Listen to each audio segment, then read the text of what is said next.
Chaque numéro, c'est la grosse sortie Batman de la semaine. Ça a animé certainement votre week-end. Vous l'avez peut-être lu et dévoré, le 3e tome de Batman Dark City est disponible en version française chez Urban. Et il est énorme. Il fait 360 pages et coûte 30 €, ce qui est plus cher que les tomes habituels. Mais il propose plus de pages. Et ça, si vous aimez faire ce rapport prix-page, eh bien vous allez faire votre petit calcul et vous verrez que vous y gagnez. Il s'agit du 3e tome de la série en cours. Il s'agit du 3e tome scénarisé par Chip Zdarsky avec, vous le savez, les dessins flamboyants de Jorge Jiménez. Il s'agit de la série Batman Rebirth qui continue son petit bonhomme de chemin depuis maintenant 136 numéros, si je ne m'abuse, 136 numéros exactement. 136 numéros dans lesquels vous avez pu voir le run de Tom King, le run de James Tynion IV et maintenant celui de Chip Zdarsky. Alors en France, cette série s'est appelée d'abord Batman Rebirth, puis Batman... comment ça s'est appelé d'ailleurs? Il y a eu plein de noms différents. Batman Infinite. Il y a eu toute une ribambelle de relaunch, Joker Wars notamment.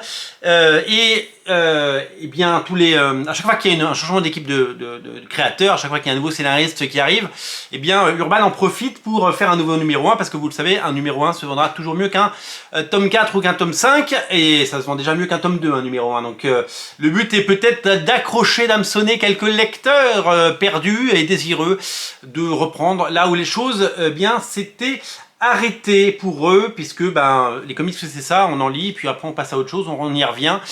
Et un tome 1, ça aide souvent à mieux faire découvrir cela, d'autant plus que quand il y a un changement d'équipe créative, eh bien ça permet peut-être de nous donner un nouveau souffle à la série. Chip Zdarsky, vous le savez, c'est le scénariste vedette qui a travaillé sur Daredevil. Son run sur Daredevil a été couvert de laurier. Véritablement, bien tout le monde s'accorde à dire que c'est un des très bons runs récents de Daredevil. Et donc, comme il fait du Daredevil, il allait faire du Batman également. Alors il a arrêté Daredevil, maintenant il est sur Batman. Il a aussi ses projets à côté, vous le savez, comme Public Domain, qu'il scénarise et dessine. On parle d'un éventuel retour de Sex Criminals, mais tout ça, évidemment, n'est rien comparé à l'exposition qu'il a sur Batman. Alors d'abord, je voulais avant tout souligner l'incroyable beauté de cette couverture. Regardez-moi ça. Moi, quand je vois ça en librairie, j'ai envie de le prendre entre les mains. Alors évidemment, pour répondre déjà à une question qu'on va me poser, ouais, je pense pas qu'il faut quand même avoir lu les tomes 1 et 2 pour pouvoir accrocher un petit peu les wagons. C'est Ben Oliver qui fait cette couverture. Elle est vraiment magnifique. Qu'est-ce qu'on retrouve dans cet album? Eh bien, on ne retrouve pas que du Batman. Éditorialement, Batman, comme toutes les séries d'ici, vous le savez, elles ont fait une sorte de pause, ce qui a permis aux auteurs, notamment, de prendre un petit peu d'avance pour pouvoir dessiner des numéros. Il y a des pauses éditoriales dans les parutions avec des événements qui viennent impacter certains comics et Batman, eh bien, en a également fait les frais. On retrouve dans cet énorme album, 360 pages, non seulement les épisodes Batman 136, 137 et 138, donc il n'y a que 3 épisodes de la série principale, mais on retrouve le crossover avec Catwoman, épisodes 57 et 58, et on trouve l'événement Night Terror. Vous avez peut-être lu le one-shot Night Terror, vous avez peut-être vu dans les Dawn of... En fait, c'est un peu un Dawn of Batman qui porte pas son nom, voilà. C'est un Dawn of Batman, sauf que ils n'ont pas renommé ça Dawn of Batman, ils l'ont tout simplement appelé Batman Dark City tome 3. Il y a le Night Terror Batman 1 et 2, il y a le Batman Catwoman de Gotham Noir, il y a Red Hood 1 et 2, il y a Batman Catwoman de Gotham Noir Battle Lines, il y a Batman Woman de Gotham Noir, Scorch Earth numéro 1. Voilà, succession de one-shot et de mini-séries. Vous l'avez peut-être vu, et bien donc la série principale. Alors il y a une ribambelle d'auteurs qui ont travaillé là-dessus. Ribambelle d'auteurs. Donc ça commence. Au scénario, on a Chip Zdarsky, Joshua Williamson, Matthew Rosenberg et Tiny Howard, bien sûr. Ça commence par Batman Night Terror de Joshua Williamson et Guillaume March au dessin.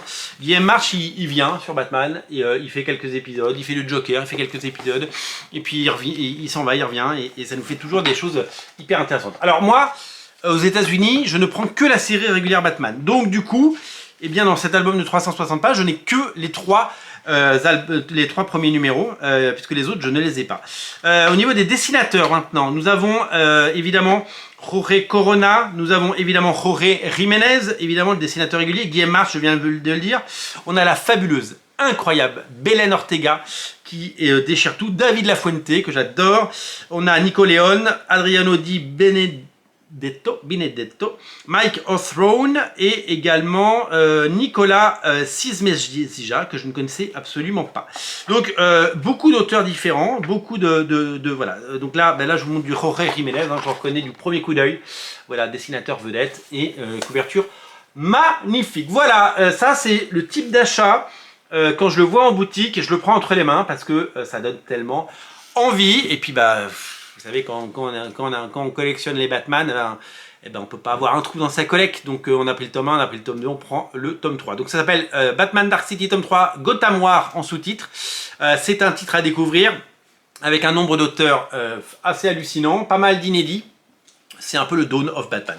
Je voulais souligner également l'incroyable galerie de couvertures variantes à la fin avec des couvertures de deux dessinateurs que Todd McFarlane adore, hein, puisque Puppeteerly, là, ici, de ce côté-là, Puppeteerly qui vient de faire la couverture du 350, et le fabuleux Kel Gnu, qu'est-ce que c'est beau ce qu'il fait, c'est absolument incroyable, ça. Oula, je fais tomber mon album, je ne l'ai pas abîmé, voilà. Plein d'autres de couvertures par, je vais vous montrer, il y a du Joe Quesada.